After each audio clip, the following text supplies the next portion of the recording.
5 seconds to go.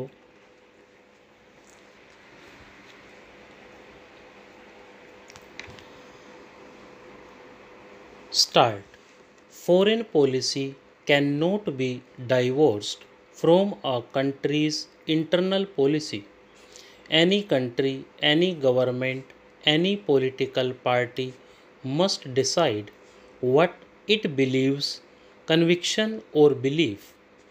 What is our foreign policy? Some people take the word non alignment and think that is the whole of our foreign policy. In a way, it is not the word non alignment, but what non alignment stands for, namely, that we believe in independently judging all issues. We do not wish to be tied to any group or to any country. We are today nearer to 21st century than we are to the 19th, but unfortunately we find that over large portions of the world, thinking is still very much in the 19th century. The world has changed. We helped to change it because of India's freedom movement, because of India becoming free, and other countries in Asia and Europe becoming free.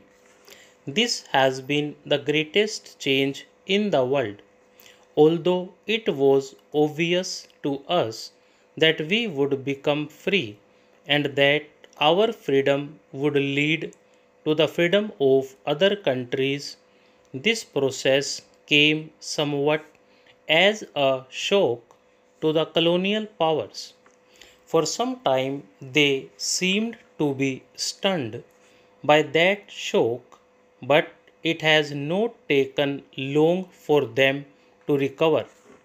And since they have recovered, we see another very subtle changes coming over the world, rather dangerous changed colonialism. This has actually happened in some places, and in other places there have been attempts that it should happen. Therefore, the difficulties before the developing countries are still very great, and we can face them not merely by idealism, not merely by sentimentalism, but by very clear thinking and hard headed analysis of the situation. I am glad that the seminar has had the benefit of the analysis of the various people who have spoken here about different problems in different parts of the world.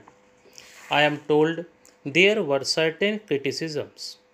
We are used to criticism of our foreign policy because any independent path is so much more difficult to pursue and so much more difficult for people to understand than if we follow some beaten path.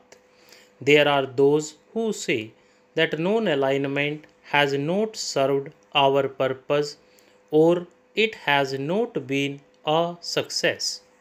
Many of those who have been against non alignment all these years and who criticized my father and myself for trying to pursue this path are today not attacking non alignment as such, but are saying that we are not truly non aligned.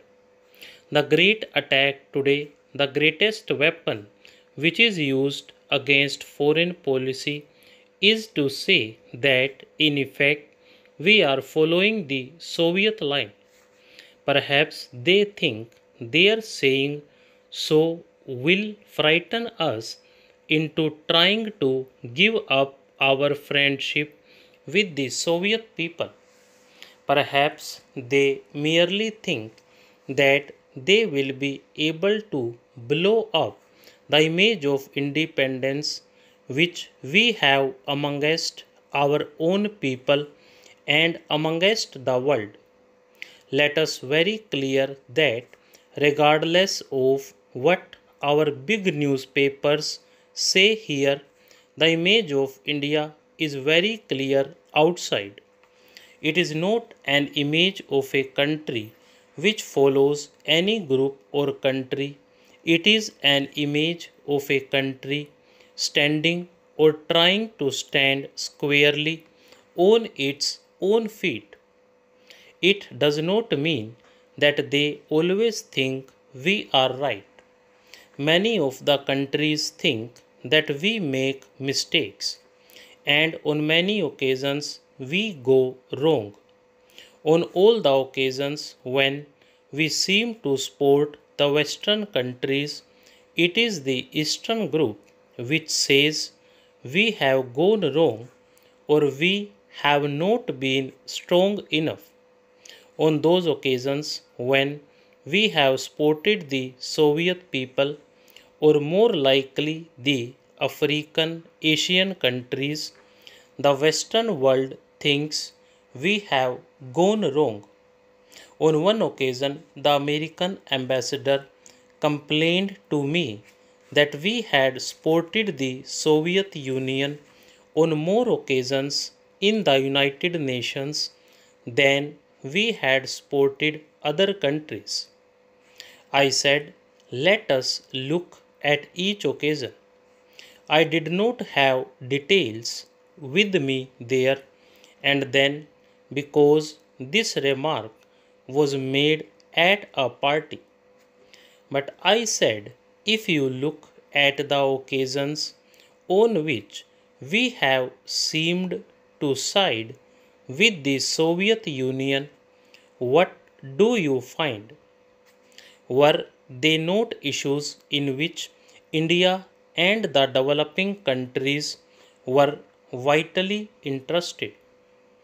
And if this was so, would it not be more true to say that the Soviet Union has supported the stand taken by the developing countries, by the African and Asian countries, and note that we had gone out of our way to support the Soviet Union?